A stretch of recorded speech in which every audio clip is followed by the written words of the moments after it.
hosting. Okey, selamat pagi, tengah hari. Jadi untuk masalah berkaitan kekerasan dan perisian yang seterusnya, kita cuba tengok RAM error.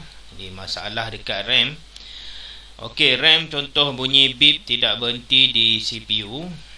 Untuk BIOS je network lah. So bunyi beep yang tidak berhenti.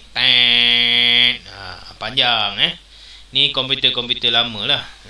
Jadi biasa berlaku disebabkan oleh RAM yang dipasang pada slot yang salah.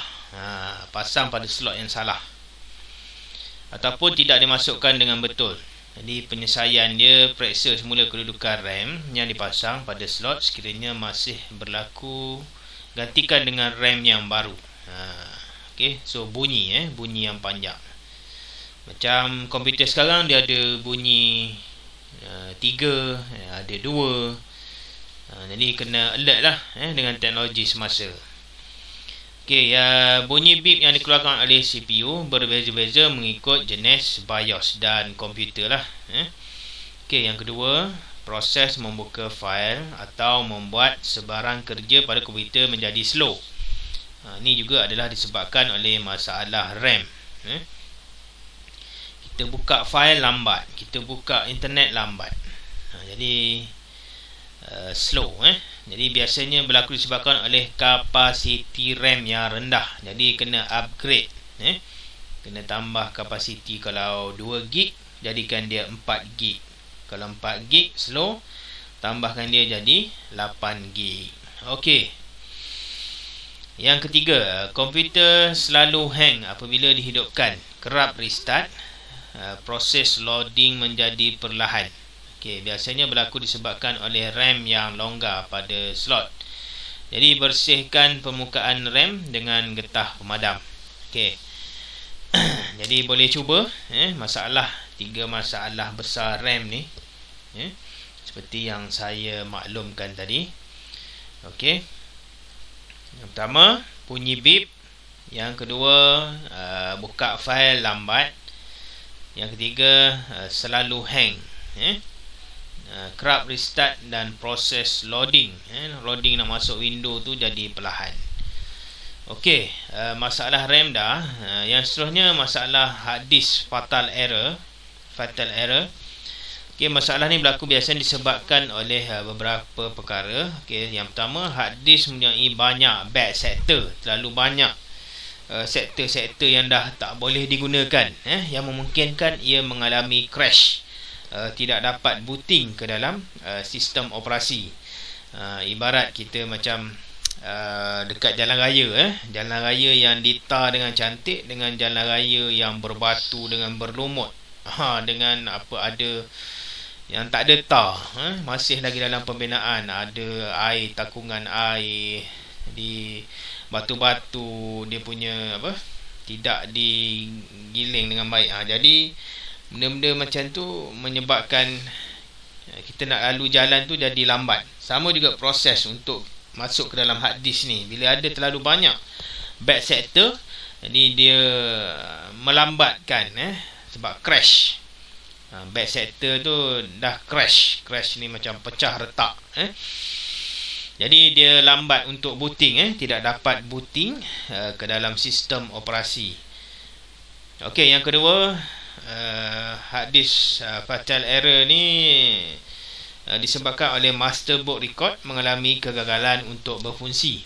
Yang mana record master yang disimpan dalam hard disk, file-file Windows, file-file penting untuk sistem operasi, tidak gagal berfungsi. Kita tak boleh, hard disk tak boleh nak baca. Okey, jadi itu menyebabkan fatal error. Yang ketiga, partition yang terdapat dalam hard disk tidak dikenali.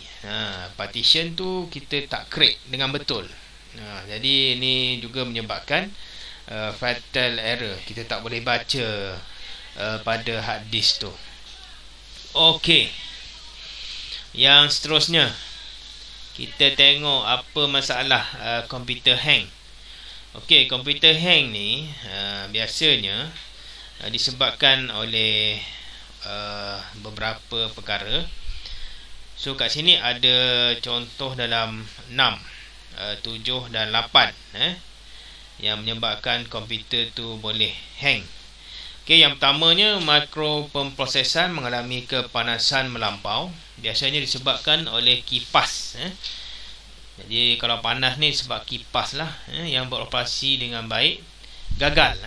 Dia tidak beroperasi dengan baik. Mungkin terdapat habuk sekeliling kipas tu. Jadi kena clearkan habuk pada kipas tu. Kita cabut kipas tu, kita cuci lah dengan berus gigi ke atau dengan apa-apa vacuum ke. So yang kedua, masalah RAM. Ni juga menyebabkan komputer jadi hang. Hang ni macam darah tinggi lah.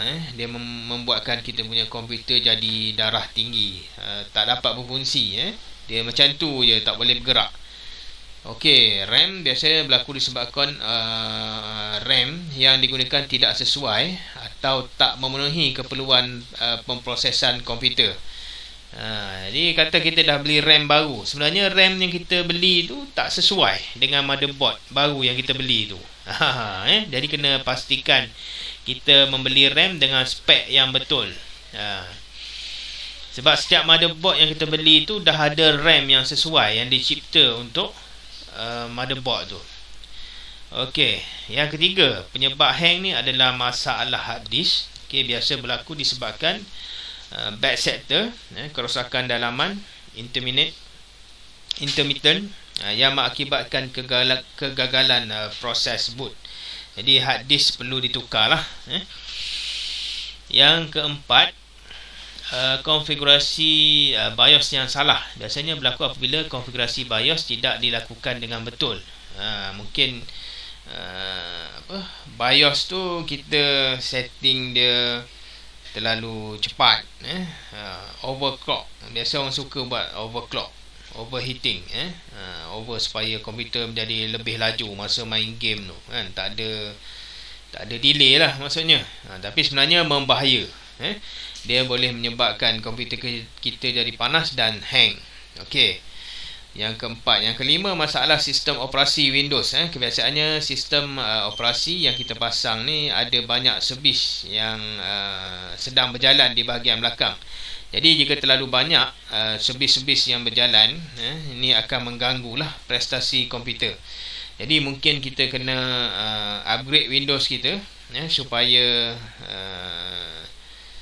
ataupun hard disk kita kena upgrade lah supaya dia, walaupun banyak operasi di belakang yang dilaksanakan oleh Windows, jadi kita kena upgrade lah supaya aplikasi di belakang yang sedang dilaksanakan oleh Windows tu dapat disupport oleh sistem komputer kita lah. Disupport oleh motherboard, processor, hard disk, RAM yang kita gunakan, yang kita pasang pada sistem komputer kita. Okey. Yang keenam, proses dan aplikasi. Apabila pengguna membuka banyak aplikasi secara serentak, dia boleh menyebabkan komputer hang. Proses yang terlalu banyak kan. Contoh, dia kejap-kejap dia main game, kejap-kejap dia buka, dia tengok video, sambil dia tengok video dia editing video, dia editing gambar, lepas tu dia buat video call. Jadi terlalu banyak aplikasi. Jadi ini menyebabkan komputer mendapat beban yang tinggi. Jadi beban yang tinggi, jadi komputer tak dapat nak mengingat lah apa yang patut dia buat. Jadi satu beban. Jadi kurangkan aplikasi-aplikasi yang menggunakan beban yang tinggi. Biasanya games, editing video, editing, tengok YouTube, tengok cerita secara online. Itu semuanya memerlukan dia punya menggunakan RAM, processor yang tinggi.